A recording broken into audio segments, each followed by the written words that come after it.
আসসালামু আলাইকুম রহমতুল্লাহি ওবরকাতুহু।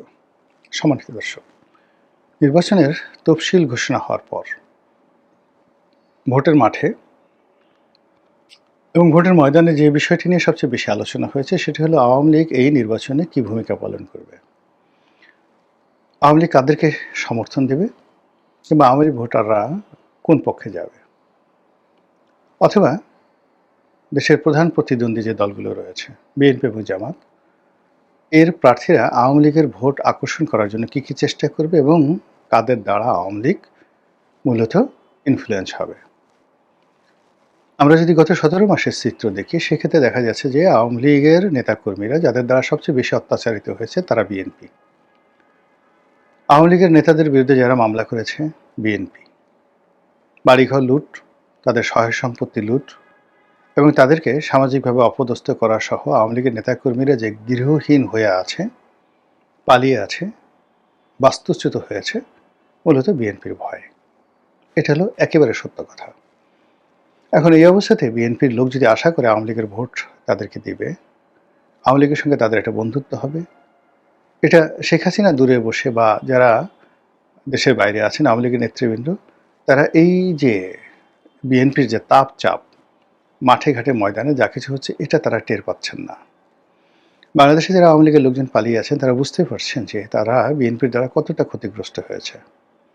আওয়ামী লীগের যে সুবিধাভোগী শ্রেণীগুলো রয়েছে যারা গত ১৫ বছর ধরে বিভিন্ন মার্কেটের সভাপতি সেক্রেটারি হচ্ছিল, ফুটপাত দখল করে রাখছিল, প্রশাসনে দালালি করছিল, টেন্ডারবাজি থেকে শুরু করে বিভিন্ন রকম ব্যবসা বাণিজ্য করে এরকম লোকের সংখ্যা কম করে হলো ২০ থেকে ৩০ লাখ। এই যে ২০ থেকে ৩০ লাখ যারা কোনো কাজ করতো না, শুধু দালালি করত, চাঁদাবাজি করত, দল ক্ষমতা আছে এটা ব্যবহার করে তারা চলতো। এবং এটা যদি আপনি আস্তে আস্তে নিউক্লিয়াসের দিকে নিয়ে আসেন যে ২০ লাখ লোক ধরুন এইভাবে দালালি করে চলতো। ২০ লাখের লোকের মধ্যে মেজর স্টেক হোল্ডার হয়তো ছিল ১ লাখ। যেমন একজন কন্ট্রাক্টর, সে 80% টাকা খেয়ে ফেলত আওয়ামী লীগের নেতা, আর তার আশেপাশে যারা দালাল, পিয়ন, ড্রাইভার সব মিলিয়ে ধরুন তাকে কেন্দ্র করে হয়তো ১০ জন, কোনো কোনো ক্ষেত্রে ২০ জন, কোনো কোনো ক্ষেত্রে ১,০০০ জন লোক, তারা এই বাকি 20% ভাগযোগ করে খেতে এবং মনে করতে এইভাবে তাদের জীবন যাবে। গত ১৭-১৮ মাসে এই তাদের সবগুলো সহায় সম্পত্তি, ব্যবসা বাণিজ্য বিএনপির যারা লোকজন তারা নিয়ে নিয়েছে।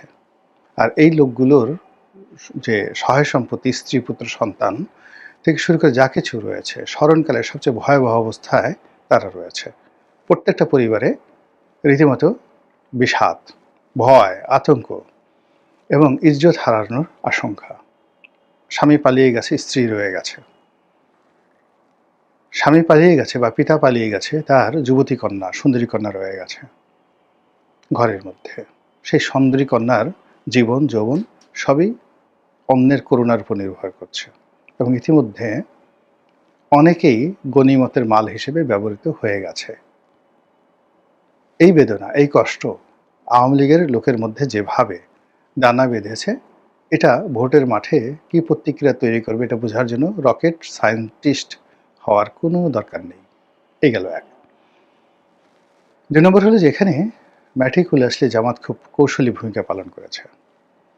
তারা নির্যাতিত আওয়ামী লীগ পরিবারের লোকদের সাথে যোগাযোগ করেছে, ক্ষেত্র বিশেষে সাহায্য করেছে বা করার চেষ্টা করেছে, প্রতিশ্রুতি দিয়েছে এবং তাদের যাকে বলা হয় মনের যে দুঃখ দূর করার জন্য নানা মিষ্টি মিষ্টি কথাবার্তা বলেছে এবং একই সঙ্গে বিএনপির বিরুদ্ধে তাদের মনকে বিষিয়ে তুলেছে।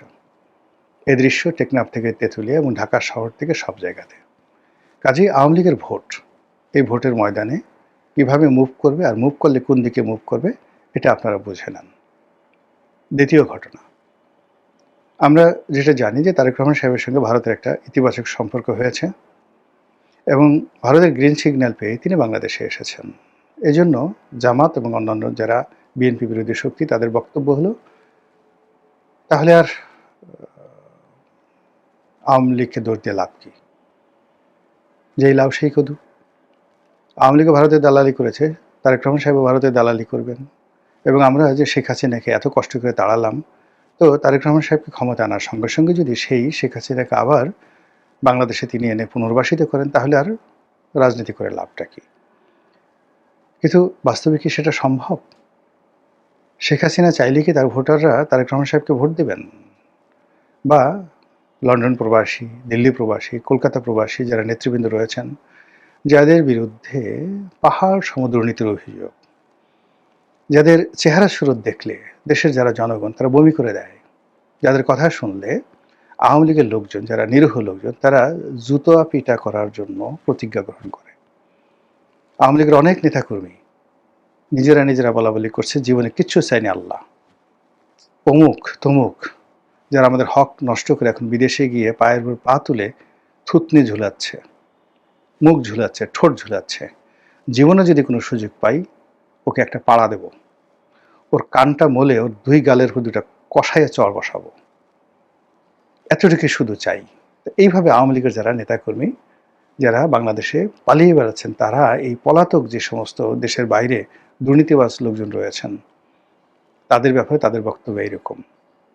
ফলে রাজনীতির যে মেরুকরণ, সেই মেরুকরণে আওয়ামী লীগের যে সকল চিহ্নিত দুর্নীতিবাজ, চিহ্নিত গলাবাজ, যাদের কারণে গত 15টি বছরে আওয়ামী লীগের সর্বনাশ ঘটেছে, শেখ হাসিনার সর্বনাশ ঘটেছে, লক্ষ লক্ষ নয় কোটি কোটি নেতাকর্মীদের জীবন বিপন্ন হয়ে পড়েছে, অনেকে মৃত্যুর দরজায় পৌঁছে দিয়েছে। এই ট্র্যাজেডি কখনো আওয়ামী লীগের লোকজন ভুলতে পারবে না।